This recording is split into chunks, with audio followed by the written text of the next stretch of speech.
Vil man give mig en joint? Nej, men vil du ikke, det er usundt. Jo, jeg gør, men er lige glad, dit lille svin. Hælder du dig sådan, skal du ikke tale til hende.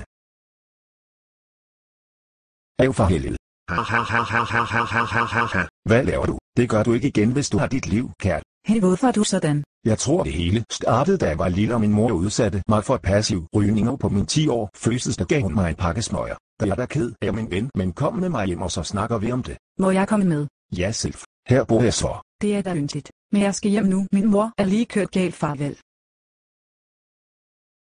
Hej, mit dejlige barn. Hej mor, det her er min nye ven, han hedder Brian Tausen. Vi går ind på mit værelse. Okay, det lyder hyggeligt. Det var da ikke knald hyggeligt værelse, du har. Tak, tak. Nå, men hvad var det, vi skulle snakke om? Vi skulle snakke om, hvorfor du ryger. Det er udsorgen, at ryge, så lad være. Men det er svært for jer afhængig. Jamen, er du klar over, at der dør mange mennesker på grund af rygning? Det er lige meget, hvad chancen lige for, at det bliver mig.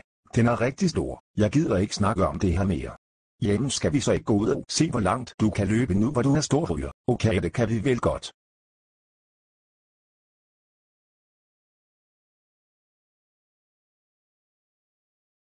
Jeg tror, jeg er ved at få et hjertestop. Det er hvad der sker, når man ryger, dit lille svin. Jeg er død.